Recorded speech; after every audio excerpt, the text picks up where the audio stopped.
ಬಿಜೆಪಿಯಲ್ಲಿ five brand ಆಗಿ ಗುರುತಿಸಿಕೊಂಡಿದ್ದಂಥ ಬಸನಗೌಡ ಪಾಟೀಲ್ ಯತ್ನಾಳ್ ಅವರನ್ನ ಇದೀಗ ಕೇಂದ್ರ ಶಿಸ್ತು ಸಮಿತಿ 6 ವರ್ಷಗಳ ಕಾಲ ಉಚ್ಚಾಟನೆ ಮಾಡಿದ್ದಾಗಿದೆ. ಹಾಗಿದ್ರೆ ಪಕ್ಷದೊಳಗಡೆ ಇದ್ದಂತಹ ಭಿನ್ನಮತ ಸರಿ ಹೋಯ್ತಾ ಅಥವಾ ಇನ್ನೂ ಜಾಸ್ತಿ ಆಗತ್ತಾ? ಹಾಗಿದ್ರೆ ಇದೆಲ್ಲರೂ ಸಂಬಂಧಪಟ್ಟಂತೆ ಈ ವಿಚಾರವಾಗಿ ಸೀನಿಯರ್ ಲೀಡರ್ಸ್ ಬಿಜೆಪಿಯ ಅಲ್ಲಿರ್ತಕ್ಕಂಥ ಹಿರಿಯ ನಾಯಕರು ಏನು ಹೇಳ್ತಾರೆ, ಇದೆಲ್ಲ ಕುರಿತಂತೆ ಮಾತಾಡಿಸೋದಕ್ಕೆ ನಮ್ಮ ಜೊತೆಗೆ ಮಾಜಿ ಮುಖ್ಯಮಂತ್ರಿಗಳು ಹಾಗೆ ಮಾಜಿ ಕೇಂದ್ರ ಸಚಿವರಾದಂತಹ ಡಿ ವಿ ಸದಾನಂದ ಗೌಡರಿದ್ದಾರೆ. ಅವ್ರನ್ನೇ ಮಾತಾಡಿಸ್ತಾ ಹೋಗ್ತಾನೆ. ಸರ್, ಯತ್ನಾಳ್ ಅವರು ಉಚ್ಚಾಟನೆಗೆ ಒಂದಷ್ಟು ಮಂದಿ ಆಗ್ರಹ ಮಾಡ್ತಾಯಿದ್ರು, ಈಗ ಉಚ್ಚಾಟನೆ ಆಯಿತು. ಹಾಗಿದ್ರೆ ರಾಜ್ಯ ಬಿ ಜೆ ಪಿಲಿ ಇದ್ದಂಥ ಭಿನ್ನಮತ ಶಮನ ಆಗೋಯ್ತಾ ಪೂರ್ತಿಯಾಗಿ ಅಥವಾ ಇನ್ನೂ ಜಾಸ್ತಿ ಆಗತ್ತಾ? ನೋಡಿ, ಒಂದು ಹೆಜ್ಜೆ, ಇನ್ನೂ ಒಂದು ಹಲವು ಹೆಜ್ಜೆಗಳಿದ್ದಾವೆ. ಈ ಹೆಜ್ಜೆ ಒಂದು ರೀತಿಯಲ್ಲಿ ಭಾರತೀಯ ಜನತಾ ಪಾರ್ಟಿ ಡಿಸಿಪ್ಲಿನ್ಡ್ ಪಾರ್ಟಿ ಅಂತ ಹೇಳೋದಕ್ಕೆ ಸ್ವಲ್ಪ ಅಪವಾದ ಇತ್ತು ಭಾರಿ ಸಮಯದಿಂದ ಈಚೆಗೆ. ಒಂದು ಕೇಡರ್ ಬೆಸ್ಟ್ ಪಾರ್ಟಿ, ಎರಡನೇದಾಗಿ ಡಿಸಿಪ್ಲಿನ್ಡ್ ಪಾರ್ಟಿ. ಇದು ಭಾರತೀಯ ಜನತಾ ಪಾರ್ಟಿಯ ಎರಡು ಪ್ರಮುಖ ಅಂಶಗಳು.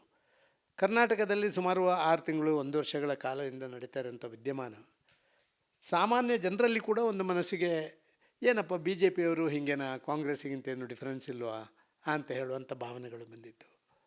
ಭಾರತೀಯ ಜನತಾ ಪಾರ್ಟಿಯ ಕಾರ್ಯಕರ್ತರಿಗಂತೂ ನಾನೊಂದು ನರೇಂದ್ರ ಮೋದಿಯವರ ಪಾರ್ಟಿ, ಒಂದು ಶಿಸ್ತುಬದ್ಧ ಪಾರ್ಟಿ, ವಿಚಾರ ಆಧಾರಿತವಾದಂಥ ಪಾರ್ಟಿ ಅಂತ ಹೇಳುವಂಥ ನಮಗೆ ಈಗ ಮುಖ ಎತ್ಕೊಂಡು ಹೋಗಲಿಕ್ಕೆ ಆಗೋದಿಲ್ಲ ಅಂತ ಹೇಳುವಂಥ ಒಂದು ಭಾವನೆಗಳಿತ್ತು. ಕೇಂದ್ರದವರು ಬೇಗ ಇಂಟರ್ಫಿಯರ್ ಆಗಲಿಲ್ಲ ಅಂತ ಹೇಳುವಂಥ ನೋವು ಎಲ್ರಿಗೂ ಇತ್ತು.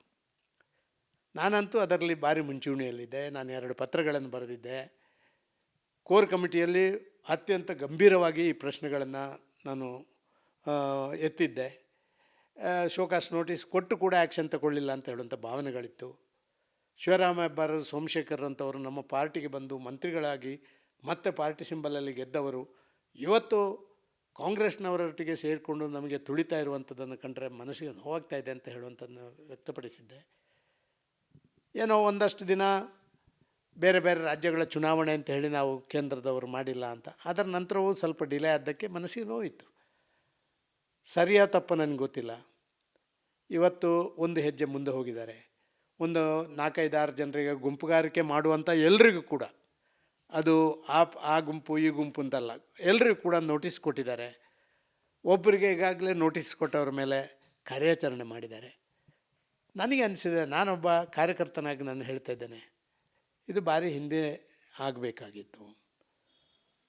ಕಾರ್ಯಕರ್ತರ ಮನಸ್ಸಿಗೆ ಒಂದು ರೀತಿಯಲ್ಲಿ ನಮ್ಮದು ಶಿಸ್ತುಬದ್ಧ ಪಾರ್ಟಿಯ ಕಾರ್ಯಕರ್ತ ಅಂತ ಹೇಳುವಂಥ ಆ ಒಂದು ಭಾವನೆ ಬರಬೇಕಾಗಿತ್ತು.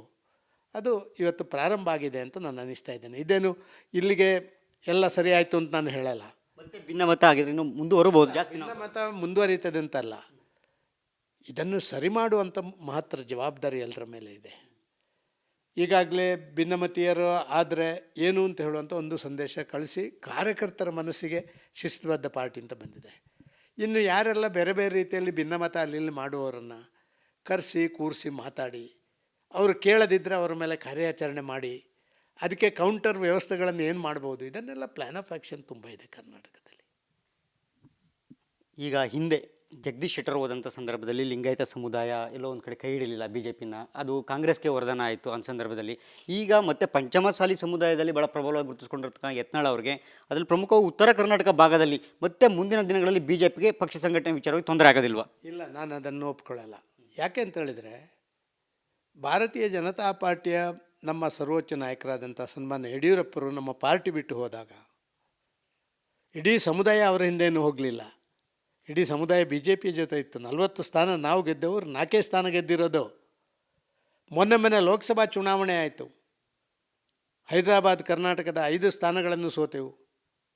ಚಿಕ್ಕೋಡಿ, ದಾವಣಗೆರೆ, ಈ ಬಲಿಷ್ಠ ಆ ಭಾಗದ ಒಂದು ಸಮುದಾಯದ ಬಲಿಷ್ಠ ಜಾಗಗಳಲ್ಲಿ ಭಾರತೀಯ ಜನತಾ ಪಾರ್ಟಿಗೆ ಆಶೀರ್ವಾದ ಮಾಡಲಿಲ್ಲ.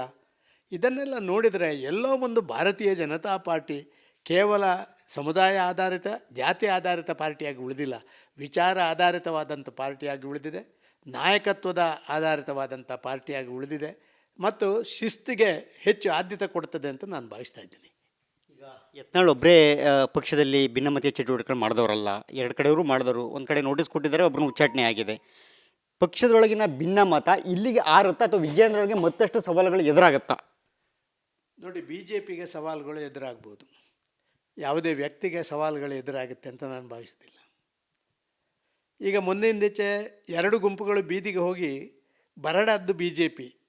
ಆ ವ್ಯಕ್ತಿಗಳೆಲ್ಲ ದಿನನಿತ್ಯ ಅವರ ಹೇಳಿಕೆಗಳು ಮತ್ತೊಂದು ಮಾಧ್ಯಮದಲ್ಲಿ ದೊಡ್ಡದಾಗಿ ಬರ್ತೇ ಇತ್ತೆ ಹೊರತು ಇದರಿಂದ ಸಫರ್ ಆದವರು BJP. ಆದ ಕಾರಣ ಇವತ್ತು ನನಗೆ ಅನ್ನಿಸ್ತಾ ಇರುವಂಥದ್ದು, ಸವಾಲುಗಳು ಜಾಸ್ತಿ ಆದರೆ ಅದನ್ನು ಸರಿಪಡಿಸುವಂಥ ತಾಕತ್ತು ಭಾರತೀಯ ಜನತಾ ಪಾರ್ಟಿಗಿದೆ. ಪಕ್ಷ ಒಡೆದ ನಂತರ ಕೂಡ ಭಾರತೀಯ ಜನತಾ ಪಾರ್ಟಿ ಅತ್ಯಂತ ಯಶಸ್ವಿ ಪಾರ್ಟಿಯಾಗಿ ಕರ್ನಾಟಕದಲ್ಲಿ ಮೂಡಿಬರಲಿಲ್ವಾ? ಈ ದೇಶದಲ್ಲಿ 2 ಜನ ಲೋಕಸಭಾ ಸದಸ್ಯರಿದ್ದವರು ಇವತ್ತು 10 ವರ್ಷ ಮತ್ತು 15ನೇ ವರ್ಷಕ್ಕೆ ನಾವು ಹೋಗ್ತಾ ಇಲ್ವಾ? ಕರ್ನಾಟಕದಲ್ಲಿ ಕೇವಲ 2 ಜನ ಇದ್ದು, ಒಬ್ಬರು ವಸಂತ ಬಂಗೇರು ಬಿಟ್ಟು ಹೋದ ಮೇಲೆ ಒಬ್ಬರೇ ಇದ್ದವರು ಕರ್ನಾಟಕದಲ್ಲಿ ಅಧಿಕಾರ ಮಾಡಿಲ್ವಾ? ಆದ ಕಾರಣ ಭಾರತೀಯ ಜನತಾ ಪಾರ್ಟಿಗೆ ಶಕ್ತಿ ಇದೆ. ಭಾರತೀಯ ಜನತಾ ಪಾರ್ಟಿಯ ಕಾರ್ಯಕರ್ತರಿಗೆ ನಮ್ಮ ಪಕ್ಷ ಸಂಘಟನೆ ಮಾಡೋ ತಾಕತ್ತಿದೆ. ಪಕ್ಷಕ್ಕೆ ಶಕ್ತಿ ಇದೆ, ಆದರೆ ವಿಜೇಂದ್ರ ಅವರು ಆ ಶಕ್ತಿಯಾಗಿ ನಿಭಾಯಿಸ್ತಾರೆ. ವಿಜೇಂದ್ರ ಅವ್ರಿಗೆ ಇದೆಯಂತ ವ್ಯಕ್ತಿಗತವಾಗಿ ನೋಡಿ, ಅವರು ವಿಜೇಂದ್ರ ಆಗಿ ಅವರು ಪಕ್ಷ ನಿಭಾಯಿಸೋದಲ್ಲ, ಅವರು ಪಕ್ಷದ ಅಧ್ಯಕ್ಷರಾಗಿ ನಿಭಾಯಿಸೋದು. ಪಕ್ಷದ ಅಧ್ಯಕ್ಷರಾದವರಿಗೆ ಇಡೀ ಪಕ್ಷದ ಎಲ್ಲರನ್ನ ಒಟ್ಟಿಗೆ ಸೇರಿಸಿ ತಗೊಂಡೋಗುವಂಥ ಪ್ರಯತ್ನಗಳನ್ನು ಮಾಡಲಿಕ್ಕೆ ಬೇಕಾದಂಥ ಆ ಕೇಂದ್ರದ ಸೂಚನೆಗಳಿರ್ಬೋದು ಅಥವಾ ಅವರ ವೈಯಕ್ತಿಕ ನಡವಳಿಕೆ ಇರ್ಬೋದು, ಇದೆಲ್ಲ ಸರಿಯಾದರೆ ಏನಾಗುತ್ತೆ? ಆಟೋಮೆಟಿಕ್ ಪಾರ್ಟಿ ಬೆಳೆಯುತ್ತೆ. ಕಳೆದ 1 ವರ್ಷಗಳಿಂದ ದೊಡ್ಡ ಮಟ್ಟದಲ್ಲಿ ಹೋಯಿತು ಭಿನ್ನಮತ. ಅದರಂತೂ ತಳಮಟ್ಟದ ಪೂರ್ತಿ ಕಾರ್ಯಕರ್ತರನ್ನು ಕೂಡ ಡಿಸ್ಟರ್ಬ್ ಮಾಡ್ತು. ಹೋಗಿ ಬಂದ ಕಡೆ ಸೀನಿಯರ್ ಲೀಡರ್ಗಳಿಗೆಲ್ಲ ಎಲ್ಲೋ ಒಂದು ಕಡೆ ಅವರ ಅಸಮಾಧಾನವನ್ನು ಬಹಿರಂಗ ಹೈಕಮಾಂಡ್ ಮೇಲಿನ ಅಸಮಾಧಾನವನ್ನು ಸೀನಿಯರ್ ಲೀಡರ್ಗಳ ಮೇಲೆ ತೋರಿಸುವಂಥದ್ದೆಲ್ಲ ಆಯಿತು. ಈಗ ಮುಂದೆ ರಾಜ್ಯ BJP ಯಾವ ರೀತಿಯಾಗಿ ಹೋಗಿ ನಡ್ಕೋಬೇಕು? ಏಕೆಂತಂದರೆ ಎಲ್ಲೋ ಒಂದು ಕಡೆ ಆಪ್ತರಿಗೆ ಮಣೆ ಹಾಕುವಂಥ ವಿಚಾರಗಳು ತಾವು ಇಂದು ಕೂಡ ಧ್ವನಿ ಎತ್ತಿದ್ರಿ. ಜೊತೆಗೆ ಈಗ ಯತ್ನಾಳ್ ಮೇಲೆ ಆಗಿರ್ತಕ್ಕಂಥ ಒಂದು ಶಿಸ್ತು ಕ್ರಮ, ಇದೆಲ್ಲವನ್ನು ನೋಡಿದ್ರೆ ಮುಂದೆ ಪಕ್ಷವನ್ನು ರಾಜ್ಯಾಧ್ಯಕ್ಷರು ಯಾವ ರೀತಿಯಾಗಿ ತಗೊಂಡೋಗ್ಬೇಕು ಅಂತ ನೋಡಿ. ಈಗಾಗಲೇ ಕೇಂದ್ರದ ವರಿಷ್ಠರು ಕರ್ನಾಟಕದ ಭಾರತೀಯ ಜನತಾ ಪಾರ್ಟಿಯ ಸಂಘಟನೆಗೆ ಹೆಜ್ಜೆ ಇಟ್ಟಿದ್ದಾರೆ. ಅವರು ಇನ್ನೂ ಒಂದಷ್ಟು ಸಲಹೆ ಸೂಚನೆಗಳನ್ನು ಪಕ್ಷದ ನಾಯಕರುಗಳಿಗೆ, ಪಕ್ಷದ ಅಧ್ಯಕ್ಷರಿಗೆ ಕೊಡ್ತಾರೆ. ಆ ಸೂಚನೆಗಳ ಆಧಾರದಲ್ಲೇ ನಾವು ಮುಂದೆ ಪಕ್ಷ ಕಟ್ತೇವೆ. ನಾನು ಹೇಳುವಂಥದ್ದೇನಿಲ್ಲ ಅಥವಾ ಯಾವುದೋ ಒಬ್ಬ ಲೀಡರ್ ಹೇಳುವಂಥದ್ದೇನಿಲ್ಲ. ಕೇಂದ್ರದ ನಮ್ಮ ವರಿಷ್ಠ ಮಂಡಳಿ ಕರ್ನಾಟಕದ BJPಯ ಎಲ್ಲ ಆಗುಹೋಗುಗಳನ್ನು ಅಳೆದು ತೂಗಿ ಹೀಗೆ ನೀವು ಹೋಗಬೇಕು ಅಂತ ಹೇಳುವಂಥ ನಿರ್ದೇಶನ ಕೊಡ್ತಾರೆ. ಆ ನಿರ್ದೇಶನಕ್ಕೆ ಅನುಗುಣವಾಗಿ ನಾವು ಮುಂದೆ ಹೋದರೆ ಆಟೋಮೆಟಿಕ್ಕಾಗಿ ಮತ್ತೆ ಭಾರತೀಯ ಜನತಾ ಪಾರ್ಟಿ ಕರ್ನಾಟಕದಲ್ಲಿ ಯಶಸ್ವಿಯಾಗಿ ಮುಂದೆ ಬರ್ತದೆ. ಹಾಗಾದರೆ ಯತ್ನಾಳ್ ಉಚ್ಚಾಟನೆಯಿಂದ ಪಕ್ಷಕ್ಕೆ ರಾಜ್ಯ BJPಗೆ ಯಾವುದೇ ರೀತಿಯ ತೊಂದರೆ ಇಲ್ಲ ಆಗಿದ್ರೆ? ನನ್ನ ಅನಿಸಿಕೆ ಪ್ರಕಾರ ಇವತ್ತಿನ ಈ ಡಿಸಿಷನು ಇದು ಪಕ್ಷದ ಕಾರ್ಯಕರ್ತರಿಗೆ ಆತ್ಮಸ್ಥೈರ್ಯ ತುಂಬಿದೆ. ಈಗಾಗಲೇ ನಾವು ಒಂದು 10% ಬೆಳೆದಿದ್ದೀವಿ. ಯಾಕೆಂತ ಹೇಳಿದರೆ ಅಶಿಸ್ತು ಟಾಲರೇಟ್ ಮಾಡಲ್ಲ, ಎಷ್ಟೇ ದೊಡ್ಡವರಾದರೂ ನನ್ನ ಪಾರ್ಟಿ ಅಂತ ಹೇಳುವಂಥ ಆ ಮಾನಸಿಕತೆ ನಮ್ಮ ಕಾರ್ಯಕರ್ತರಿಗೆ ಬಂದುಬಿಟ್ಟಿದೆ. ಈಗ ಶಿಸ್ತು ತೋರಿದ ಯತ್ನಾಳ್ ಒಬ್ಬರೇ ಅಲ್ಲ, ತಮಗೂ ಗೊತ್ತು. ಸಾಕಷ್ಟು ಜನ ಪಕ್ಷದ ನಿಯಮಗಳನ್ನು ಮೀರಿ ಹೋದವರು ಕೂಡ ಇದ್ದಾರೆ. ನಾನು ನಿಮಗೆ ಹೇಳಿದ್ದೀನಿ, ಅವತ್ತು ಕೋರ್ ಕಮಿಟಿಯಲ್ಲಿ ಹೇಳಿದ್ದನ್ನು ಮಾಧ್ಯಮಕ್ಕೂ ಹೇಳಿದ್ದೀನಿ. ಈ ಅಶಿಸ್ತು ಮಾಡೋರು ಒಂದು 25 ಜನ ಇರ್ಬೋದು.